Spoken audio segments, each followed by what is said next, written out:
여기 보세요. 찍습니다. 하나, 둘, 셋.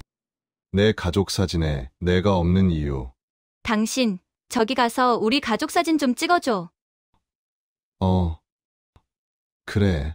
자, 찍습니다. 하나, 둘, 셋. 안녕하세요. 저는 마포구에 사는 32살 된 이병호라고 합니다. 오늘 제가 여러분께 들려드릴 이야기는 제 인생 32년 중 가장 처절했던 11년에 관한 고백입니다. 지금 이 순간에도 손이 떨립니다. 하지만 더 이상 침묵할 수 없었습니다. 여기 제 핸드폰에 저장된 사진 한 장이 있습니다. 화려한 웨딩홀을 배경으로 행복한 미소를 짓고 있는 7명의 사람들. 새하얀 웨딩드레스를 입은 처형, 그 옆에 신랑, 장인어른과 장모님, 그리고 이 아내와 제 딸까지 모두가 환하게 웃고 있습니다. 그런데 이상하지 않나요? 분명 가족 사진이라고 했는데 정작 사위인 저는 어디에도 보이지 않습니다. 그때 저는 어디 있었냐고요? 바로 이 사진을 찍고 있었습니다. 제 손에 억지로 떠밀려 쥐어진 핸드폰으로 말입니다. 21살, 책임이라는 이름의 올감이. 오빠, 나 임신한 것 같아. 2014년 5월, 경기도 파주의 어느 군부대 면회실. 저는 그때 이등병이었습니다. 21살, 세상 물정 하나 모르던 철부지였죠. 면회에 온 여자친구의 입에서 그 말이 흘러나왔을 때 솔직히 머릿속이 새하얘졌습니다. 손에 쥔 콜라캔이 와드득 찌그러지는 소리가 들렸어요. 아니, 그게 제 심장 소리였는지도 모르겠네요. 뭐라고? 미안해. 나도 어떻게 된 건지 병원 가봤는데 확실하대. 그녀의 눈가에 눈물이 그렁그렁 맺혀 있었습니다. 20살이었던 그녀는 당시 대학교 2학년이었어요. 저보다 한 살 어렸죠. 우리가 사귄 지는 1년 정도 됐을 때였습니다. 면회 시간 30분 내내 저는 아무 말도 할 수 없었습니다. 그저 그녀의 손을 꽉 잡고 있을 뿐이었죠. 면회가 끝나고 돌아가는 그녀의 떨리는 어깨를 보며 저는 다짐했습니다. 책임져야 해. 무슨 일이 있어도. 지금 생각하면 참 우습습니다.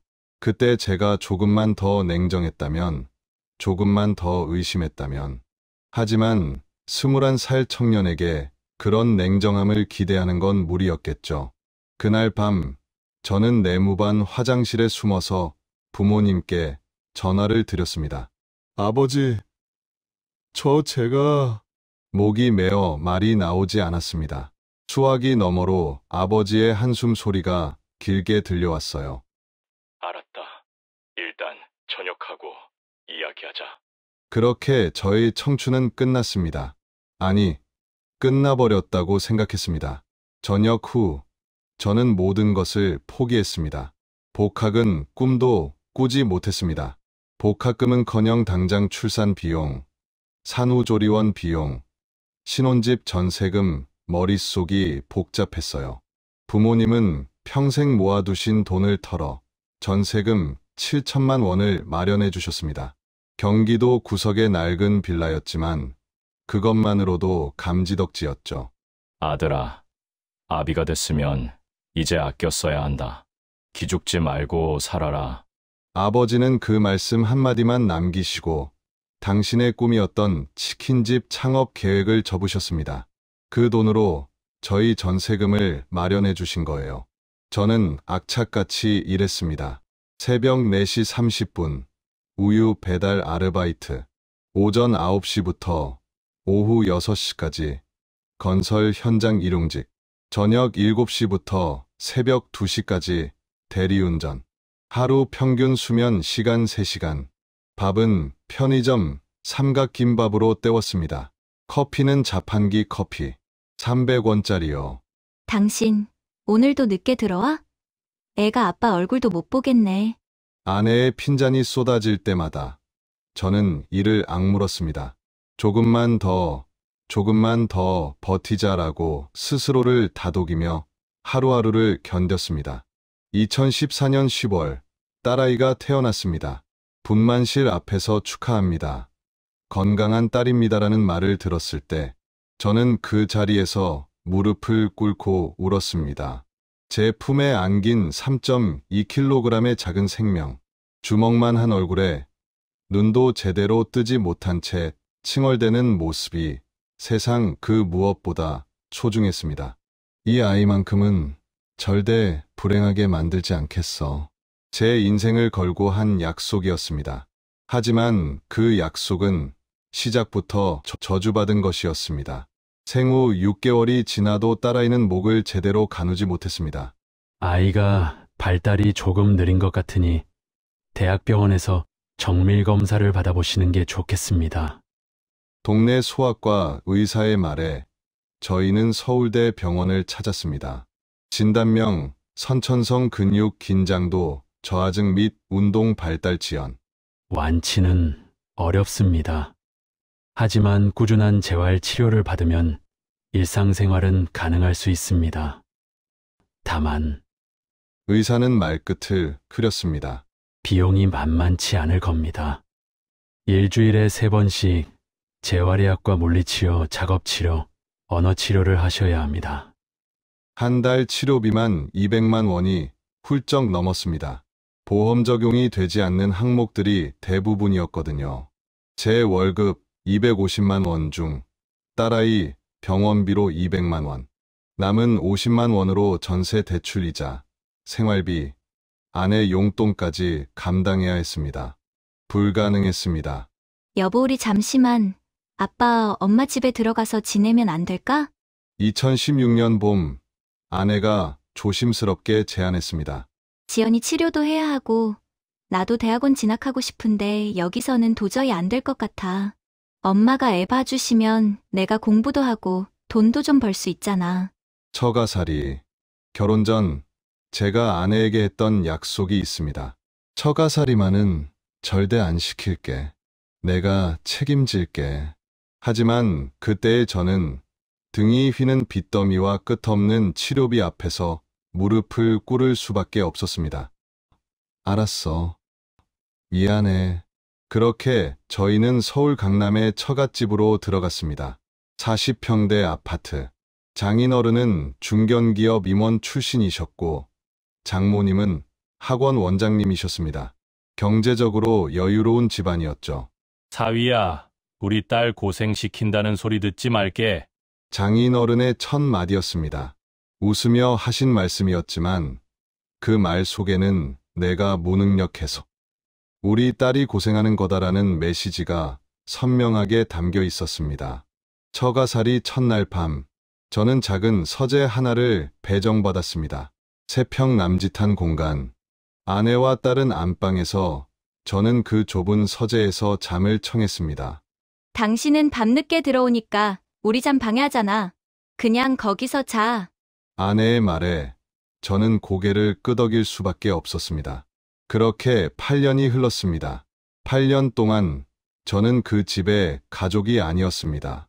아침 7시 저는 제일 먼저 일어나 조용히 씻고 나갔습니다. 가족들이 일어나기 전에 집을 나서야 했거든요. 혹시라도 화장실 쓰는 소리에 잠을 깰까봐 샤워는 가능한 한 건너뛰었습니다. 퇴근은 대부분 밤 11시가 넘어서였습니다. 집에 들어서면 거실 불은 이미 꺼져 있었고 가족들은 모두 잠든 후였죠. 싱크대 위에는 제 저녁 식사가 랩에 쌓여 놓여 있었습니다. 늘 차가웠습니다. 천암대학 등록금 좀 보태주실 수 있으세요? 장모님이 어느 날 제게 말씀하셨습니다. 아, 제가 요즘 병원비도 많이 나가고 해서. 아니, 사위가 처가 식구들한테 이런 것도 안 해줄 거예요? 우리가 지금 당신네 가족 먹여 살리고 있는 거 아시죠? 그 말에 저는 할 말을 잃었습니다. 그리고 카드를 긁었습니다. 150만 원. 엄마 생신인데 백화점 상품권 좀 사드리면 안 돼요? 제부? 사위, 차가 고장났는데 수리비 좀 빌려줄 수 있나? 당신 이번 달 생활비 아직 안 줬잖아. 통장에 넣어놔. 아내. 한 달 250만 원의 월급은 순식간에 증발했습니다. 딸 병원비 150만 원, 처갓집 생활비 30만 원, 장인, 장모님 용돈 각 20만 원, 아내 용돈 30만 원, 처남 지원금, 명절 비용, 각종 경조사비. 제 손에 남는 돈은 한 달에 5만 원 남짓이었습니다. 점심은 도시락을 싸갔습니다. 맨밥에 김치 몇 조각, 커피는 믹스커피 하나로 버텼습니다. 동료들이 형, 저녁 한잔 해요라고 해도 저는 늘 나 먼저 가봐야 해라며 자리를 피했습니다. 회식비 2만 원조차 아까웠거든요. 야, 너 요즘 왜 이렇게 쪼들려 살아? 대학 동기가 어느 날 물었습니다. 저는 웃으며 둘러댔습니다. 애가 아파서 병원비가 좀 나가서 그래. 하지만 진짜 이유는 따로 있었습니다. 저는 이 집안에서 사위가 아니었습니다. 그저 돈 나오는 ATM이었을 뿐입니다. 2019년 어느 날 밤, 새벽 1시가 넘어서도 아내는 집에 들어오지 않았습니다. 전화를 해도 받지 않았죠. 어디야? 문자를 보냈습니다. 30분 후 답장이 왔습니다. 회사 회식, 2차 가는 중. 저는 그 말을 믿었습니다. 아니, 믿고 싶었습니다. 아내는 2017년에 대학원을 졸업하고 S전자 계열사에 취직했습니다. 연봉 5천만 원. 저보다 훨씬 많이 벌었죠. 내가 돈 버니까 이제 좀 숨통이 트이네. 당신은 그냥 지연이나 잘 챙겨. 아내의 말투가 변하기 시작한 건 그때부터였습니다. 예전에는 그래도 당신 고생 많아라는 말이라도 있었는데 어느 순간부터는 당신이 제대로 벌었으면 내가 이렇게 고생하겠어? 로 바뀌었습니다. 외박하는 날이 늘어났습니다. 한 달에 한두 번씩. 회사 워크숍이야. 거래처 미팅 때문에 지방 출장 가. 팀 회식하고 너무 늦어서 호텔 잡았어. 저는 의심하지 않았습니다. 아니, 의심할 권리조차 없다고 생각했습니다. 왜냐하면 저는 이 집안에서 믿지는 장사였으니까요. 아내가 더 많이 벌고 저는 무능력한 남편이었으니까요. 당신 혹시 나한테 불만 있어? 어느 날 용기를 내어 물었습니다. 불만? 있지. 당신이 돈을 더 많이 벌었으면 좋겠어. 그럼 내가 이렇게 야근하고 회식하고 다닐 필요 없잖아. 그 말에 저는 할 말을 잃었습니다. 그리고 2020년 봄, 결정적인 사건이 터졌습니다. 2020년 10월, 처형의 결혼식이 있었습니다.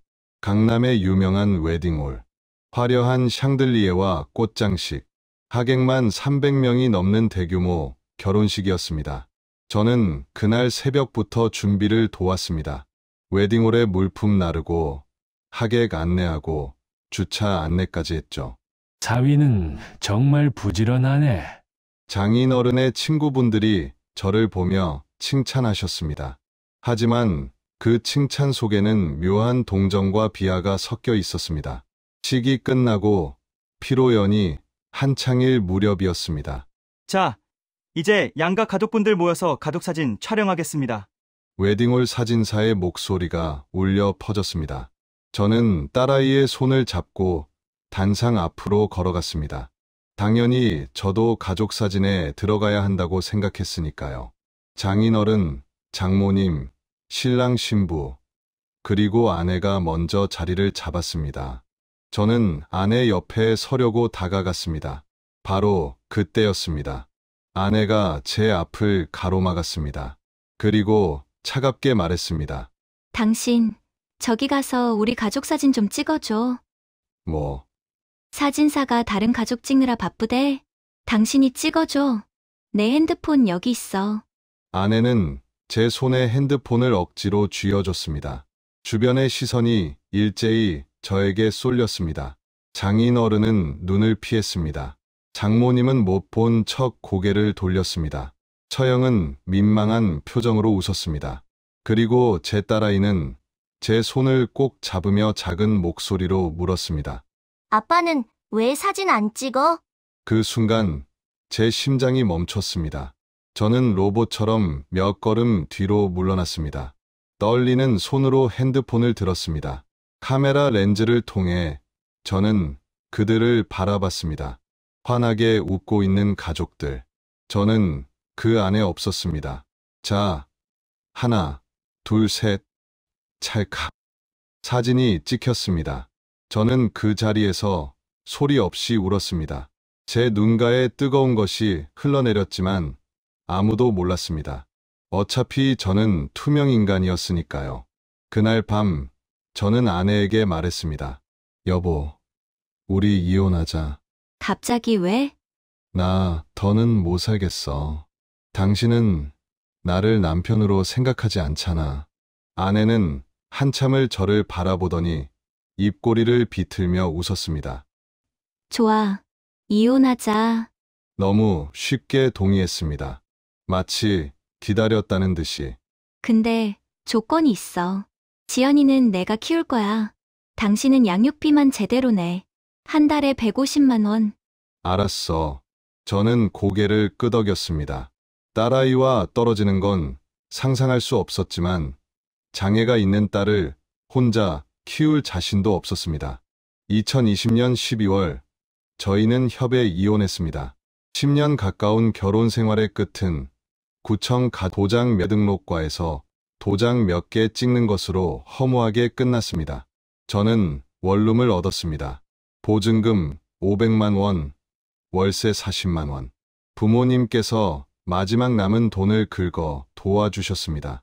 아들아, 미안하다. 애비가 무능해서. 아버지는 제게 돈을 건네주시며 눈물을 흘리셨습니다. 저는 아무 말도 할 수 없었습니다.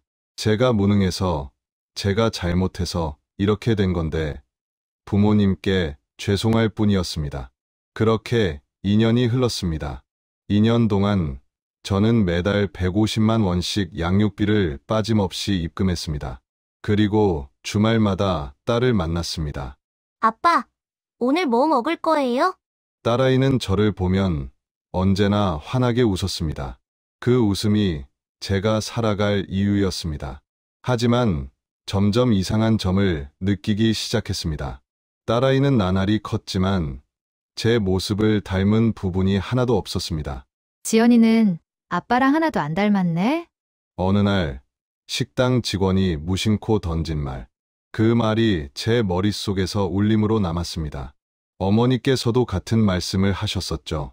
아들아, 혹시 모르니까 친자 확인 검사 한번 해보지 않을래? 그때는 버럭 화를 내며 거절했었는데 이제는 그 말이 자꾸만 떠올랐습니다. 2022년 9월 저는 마침내 결심했습니다. 딸아이를 만난 날 저는 몰래 딸의 머리카락 몇 가닥을 챙겼습니다. 그리고 유전자 검사 기관을 찾았습니다. 검사 결과는 일주일 후에 나옵니다. 그 일주일은 지옥이었습니다. 매일 밤 저는 악몽에 시달렸습니다. 만약 내 딸이 아니라면, 11년 동안 제가 키운 아이가 제 아이가 아니라면, 상상만 해도 끔찍했습니다. 제발, 제발 제 아이이길. 하루에 수백 번씩 기도했습니다. 그리고 9월 30일 결과가 나왔습니다. 떨리는 손으로 결과지를 펼쳤습니다. 친자관계 감정 결과서. 감정 결과 친자관계 배제 부정. 혈연 확률 0.00%. 결과지가 바닥으로 떨어졌습니다. 저는 그 자리에 주저앉았습니다. 입에서는 신음만 새어 나왔습니다. 머릿속이 새하얘졌습니다. 아무 생각도 나지 않았습니다. 11년. 제가 아빠라고 부르며 살아온 11년. 새벽부터 밤늦게까지 뼈 빠지게 일하며 벌었던 11년. 부모님의 노후 자금을 갖다 바친 11년. 모든 것이 거짓이었습니다. 정신을 차리고 저는 곧바로 전 아내에게 달려갔습니다. 지금 당장 나와. 아파트 앞에서 전화를 걸었습니다. 왜 이래? 무슨 일이야? 나와. 할 말 있어. 5분 후 아내가 내려왔습니다. 짜증 섞인 표정으로. 저는 떨리는 손으로 유전자 검사 결과지 2장을 그녀 앞에 던졌습니다. 이게 뭐야? 아내는 결과지를 주었습니다. 그리고 읽었습니다. 그녀의 표정이 굳어졌습니다. 이거 어디서 했어? 2군데서 했어. 2군데 다 똑같은 결과가 나왔어. 지연이는 내 딸이 아니잖아. 제 목소리가 떨렸습니다. 설명해봐. 대체 어떻게 된 거야? 하지만 그녀의 반응은 제 예상을 뛰어넘었습니다. 유전자 검사? 난 그런 거 못 믿어. 교제 중에 임신한 건 사실이니까 당신 아이 맞아. 뭐? 제 귀를 의심했습니다. 지금 뭐라고 했어? 그러게 유전자 검사가 잘못된 거 아니야? 나는 그때 당신밖에 만난 사람 없어. 당신 아이 맞다고. 그녀는 거짓말을 하고 있었습니다. 그것도 눈 하나 깜짝하지 않고. 저는 그 순간 온몸에 소름이 돋았습니다. 이 여자가 진짜 미쳤구나. 뭐라고? 지금 나보고 미쳤다고? 당신 처음부터 알고 있었지? 지연이가 내 아이가 아니란 걸. 증거 있어? 유전자 검사가 틀릴 수도 있는 거잖아. 2군데서 같은 결과가 나왔어. 확률 0.00%라고. 이게 틀릴 수가 있어? 그래도 난 못 믿어. 법적으로 당신 아이로 등록되어 있으니까 당신이 책임져야 해. 그 순간 저는 깨달았습니다. 이 여자는 처음부터 모든 것을 알고 있었다는 것을. 저를 이용한 거였습니다. 자신의 불륜으로 임신한 아이의 아버지가 필요했고 그 역할을 제가 맡아준 것뿐이었습니다. 11년 동안 나를 이용한 거야? 이용? 우리 결혼했고 함께 살았잖아. 그게 이용이야? 그럼 뭔데? 사랑한 적 있어? 단 한 번이라도? 아내는 잠시 침묵했습니다. 그리고 냉정하게 말했습니다. 처음부터 사랑 같은 건 없었어. 당신 집안이 돈 좀 있는 줄 알았는데 완전 속았지 뭐야. 그 말에 저는 더 이상 참을 수 없었습니다. 돈 때문에 나랑 결혼한 거야? 그럼 뭐 때문에 하겠어? 당신 외모? 능력? 웃기지 마. 따귀를 맞은 것 같았습니다. 아니, 심장을 송곳으로 찌르는 것 같았습니다. 그래, 그렇게 생각했구나. 11년 동안 저는 힘없이 웃었습니다. 좋아, 법정에서 보자. 절대 가만 안 둘 거야. 그래, 해봐. 어차피 법적으론 당신 딸이니까 양육비는 계속 내야 할걸. 그녀는 비웃으며 돌아섰습니다. 그 뒷모습을 보며 저는 주먹을 불끈 쥐었습니다. 절대 이대로 끝나지 않아. 그날 이후 저는 미친 듯이 움직였습니다. 가족법 전문 변호사를 찾았습니다. 상담 비용만 30만 원이었지만 아깝지 않았습니다. 의뢰인 상황이라면 혼인 취소 소송과 위자료 청구가 모두 가능합니다. 다만 변호사는 심각한 표정으로 말을 이었습니다. 쉽지 않을 겁니다. 상대방이 끝까지 부인하면 진짜 생물학적 아버지를 찾아야 할 수도 있습니다. 그럼 찾겠습니다. 무슨 수를 써서라도. 저는 단호하게 말했습니다. 2022년 11월 저는 가정법원에 소장을 제출했습니다. 혼인 취소 청구, 위자료 청구 1억 원, 양육비 반환 청구 2년간 3,600만 원. 소장을 제출하고 나오는데 핸드폰이 울렸습니다. 전화내였습니다. 당신 미쳤어? 혼인 취소, 위자료? 전화기 너머로 그녀의 날카로운 목소리가 들렸습니다. 미친 건 당신이야. 11년 동안 나를 속인 당신. 좋아, 맞붙어 보자고. 나도 맞고서 할 거야. 당신이 무능력해서 혼인 파탄이 난 거라고 주장할 거야. 해봐. 유전자 검사 결과가 있는데 누가 이기는지 보자. 전화를 끊었습니다. 손이 덜덜 떨렸습니다. 분노 때문인지 두려움 때문인지 알 수 없었습니다. 그날 저녁 저는 부모님 댁을 찾았습니다. 아버지, 어머니 제가 유전자 검사를 했는데요. 말을 꺼내자마자 어머니께서 제 손을 꽉 잡으셨습니다. 결과가 어땠니? 지연이가 제 친딸이 아니었습니다. 어머니는 그 자리에서 울음을 터뜨리셨습니다. 아이고, 내 아들아. 어머니는 제 손을 잡고 한참을 우셨습니다. 내가 진작 말렸어야 하는 건데, 뭔가 이상하다 싶었는데, 어머니, 잘못 아니에요. 제가 멍청했던 거죠. 아버지는 아무 말 없이 소주잔만 비우셨습니다. 한 잔, 두 잔, 세 잔. 아들아, 한참 만에 아버지가 입을 여셨습니다. 이번엔 끝까지 싸워라. 물러서지 마라. 네, 우리가 평생 모은 돈 다 털어서라도 도와줄 테니까 그 여자한테 절대 지지 마라. 아버지의 눈가에도 눈물이 맺혀 있었습니다. 저는 그 자리에서 다짐했습니다. 반드시 이긴다. 반드시. 2023년 2월 첫 번째 재판이 열렸습니다. 법정에 들어서는 순간 심장이 터질 것처럼 뛰었습니다. 저쪽 자리에는 전 아내와 그녀의 변호사가 앉아 있었습니다. 그녀는 저를 보지도 않았습니다. 원고 측 주장을 들어보겠습니다. 판사의 말에 제 변호사가 일어섰습니다. 본 사건은 피고가 혼인 당시 고의적으로 친자 관계를 기망한 사안입니다. 원고는 11년간 친자가 아닌 아동을 친자로 믿고 양육하였으며 이는 명백한 사기혼에 해당합니다. 변호사는 유전자 검사 결과지 2장을 제출했습니다. 피고 측 반론 있습니까? 상대 변호사가 일어섰습니다. 피고는 임신 당시 원고와 교제 중이었으며 원고 외 다른 남성과의 관계를 부인합니다. 유전자 검사 결과는 오류 가능성을 배제할 수 없으며 판사님, 제 변호사가 말을 끊었습니다. 2개의 독립된 검사 기관에서 동일한 결과가 나왔습니다. 확률적으로 오류 가능성은 0.01% 미만입니다. 계속하시죠. 판사가 말했습니다. 그때 상대 변호사가 폭탄 선언을 했습니다. 피고는 원고를 상대로 반소를 제기합니다. 원고의 경제적 무능력과 정서적 학대로 인한 혼인 파탄에 대해 위자료 5천만 원을 청구합니다.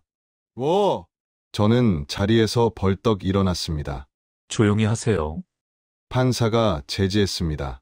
정서적 학대, 경제적 무능력, 거꾸로 뒤집어 씌우는 겁니까? 저는 분노로 온몸이 떨렸습니다. 재판은 계속되었습니다.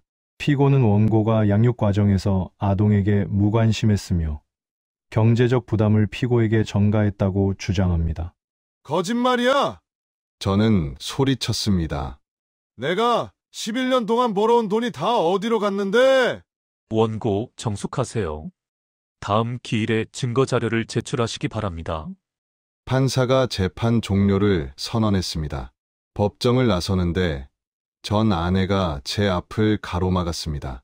당신 정말 끝까지 갈 거야? 당연하지. 후회할걸? 지연이도 당신 만나지 말라고 할 거야. 당신이 친아빠도 아닌데 왜 만나야 해? 그 말에 심장이 덜컥 내려앉았습니다. 뭐라고? 지연이한테 다 말했어. 당신이 친아빠가 아니라고. 유전자 검사까지 해가면서 의심한 나쁜 사람이라고. 당신 어떻게 애한테 그런 말을? 왜? 사실이잖아. 이제 지연이는 당신 싫어해. 더러운 아저씨 취급한다고. 그녀는 비웃으며 돌아섰습니다. 저는 그 자리에 주저앉았습니다. 딸아이, 제가 그토록 사랑했던 딸아이가 그날 이후 저는 딸에게 연락을 시도했습니다. 지연아, 아빠야, 만날까? 하지만 답장은 오지 않았습니다. 전화를 걸어도 받지 않았습니다. 일주일 후 딸아이의 학교 앞에서 기다렸습니다. 학교 시간, 딸아이가 나왔습니다. 지연아, 저는 딸을 향해 손을 흔들었습니다. 하지만 딸은 저를 보자마자 얼굴을 찌푸렸습니다. 왜 왔어요? 아빠가 보고 싶어서. 아빠가 아니잖아요. 딸의 차가운 목소리에 심장이 얼어붙었습니다. 지연아, 그게 아니라. 엄마가 말했어요. 아빠가 유전자 검사에서 내가 아빠 딸이 아니라는 거 밝혀졌다고요. 그러면서 이제 나 안 키운대요. 아니야. 그건 오해야. 오해? 그럼 유전자 검사는 왜 했어요? 나 의심한 거 아니에요. 저는 할 말을 잃었습니다. 그건 됐어요. 이제 오지 마세요.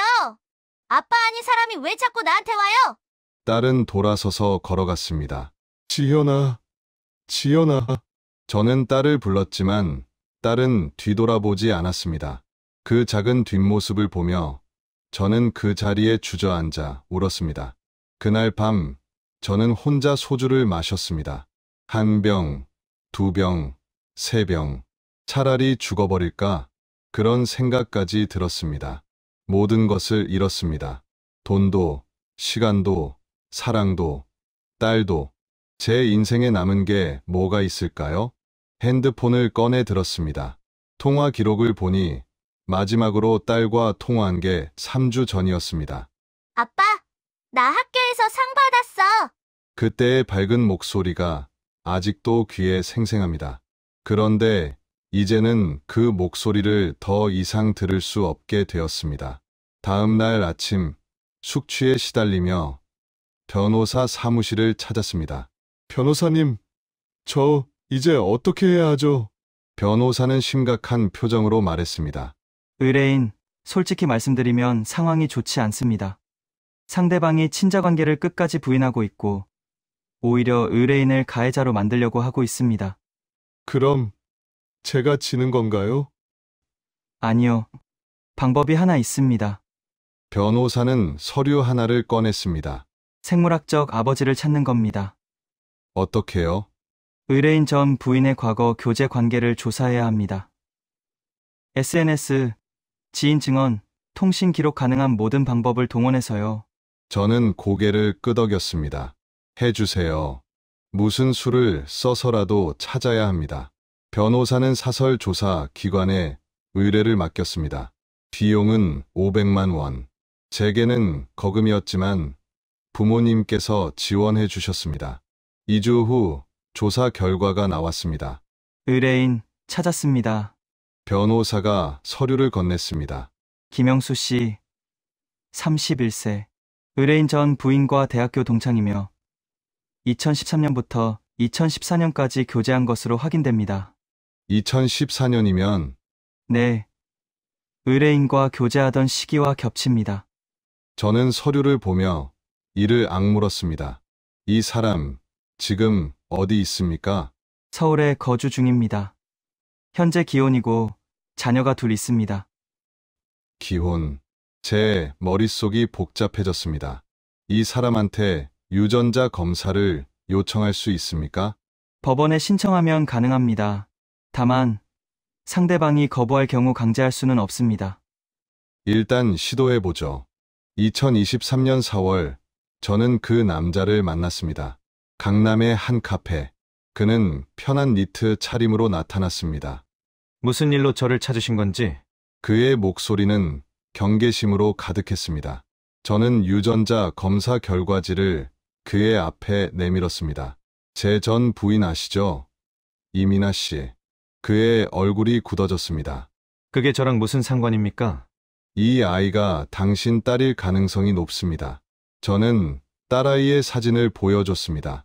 그는 사진을 보더니 고개를 돌렸습니다. 저는 아무것도 모릅니다. 모른다고요?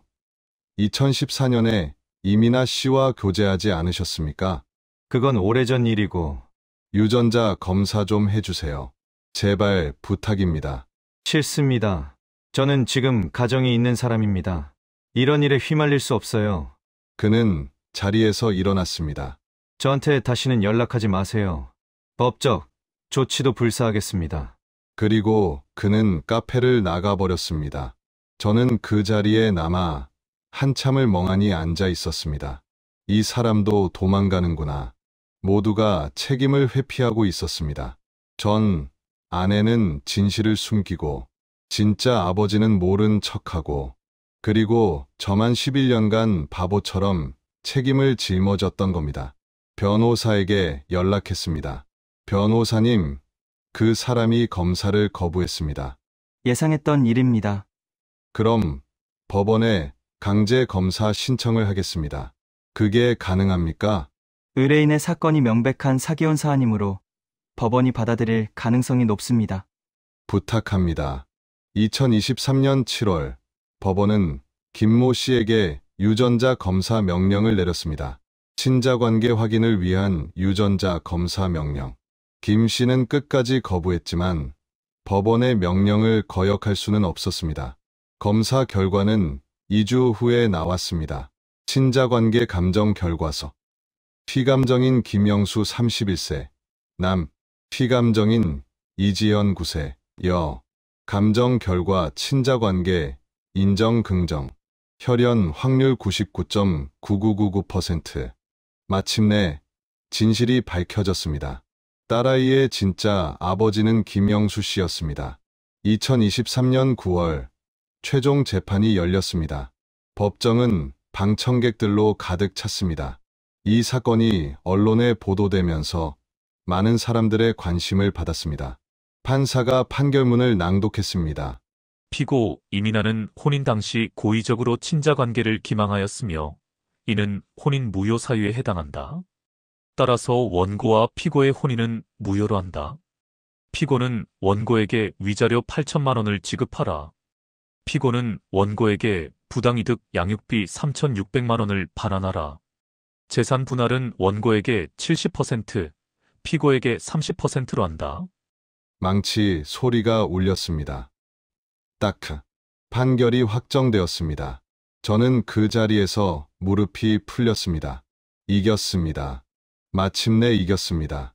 11년 만에 제 결백이 증명되었습니다. 법정을 나서는데 전 아내가 저를 쳐다봤습니다. 그녀의 얼굴은 창백했습니다. 눈가에는 눈물이 고여 있었습니다. 하지만 저는 그녀를 동정하지 않았습니다.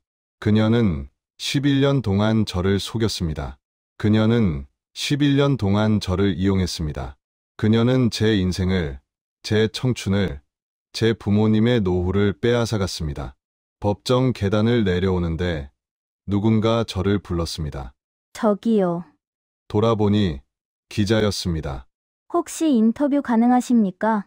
많은 분들이 의뢰인 분의 이야기를 듣고 싶어 하시는데. 저는 고개를 저었습니다. 아니요. 더 이상 이 일에 대해 말하고 싶지 않습니다. 저는 그 자리를 떠났습니다. 판결이 나고 한 달 후, 저는 다시 딸아이의 학교 앞으로 갔습니다. 학교 시간, 딸아이가 나왔습니다. 지연아. 딸은 저를 보더니 멈춰 섰습니다. 또 왔어요? 응. 아빠가 할 말이 있어서. 저는 딸 앞에 무릎을 꿇었습니다. 지연아. 미안해. 뭐가요? 아빠가 유전자 검사한 거, 너 의심한 것처럼 보였을 거야. 딸은 아무 말이 없었습니다. 하지만 지연아, 아빠는 한 번도 너를 사랑하지 않은 적이 없어. 근데 아빠는 진짜 아빠가 아니잖아요. 그래, 피는 안 섞였어. 하지만 저는 딸의 손을 잡았습니다. 11년 동안 아빠는 너를 내 딸로 생각하고 살았어. 내가 아플 때 밤새 간호했고 내가 웃을 때 같이 웃었어. 그게 가짜였을까? 딸의 눈에 눈물이 맺혔습니다. 아니에요. 아빠도 너를 정말 사랑해. 피가 섞이지 않았어도 너는 아빠의 딸이야. 영원히. 딸아이는 그 자리에서 울음을 터뜨렸습니다. 아빠 미안해요. 나도 아빠 미워한 적 없어요. 저는 딸을 꼭 안아줬습니다. 11년의 세월이, 11년의 사랑이 거짓일 수는 없었습니다. 2025년 9월, 저는 지금 작은 카페를 운영하고 있습니다. 전 아내에게서 받은 위자료와 양육비 반환금으로 차린 카페입니다. 규모는 작지만 제가 좋아하는 일을 하며 살아가고 있습니다. 그리고 주말마다 딸아이가 카페로 놀러 옵니다. 아빠, 오늘 핫초코 만들어줘. 그래, 알았어. 저는 딸에게 핫초코를 만들어줍니다. 휘핑크림을 듬뿍 올려서요. 딸아이의 진짜 생물학적 아버지인 김 씨는 양육비를 지급하고 있습니다. 법원 판결에 따라 그는 매달 200만 원씩 양육비를 내고 있죠. 하지만 딸아이는 그 사람을 만나려 하지 않습니다. 아빠는 한 명이면 충분해요. 딸아이는 그렇게 말합니다. 저는 더 이상 법적으로 딸의 아버지가 아닙니다. 하지만 딸의 마음속에서 저는 여전히 아빠입니다. 가족이란 무엇일까요? 피를 나눠야만 가족일까요? 저는 이제 압니다. 진짜 가족은 함께한 시간, 함께 나눈 사랑으로 만들어진다는 것을. 11년은 결코 헛되지 않았습니다.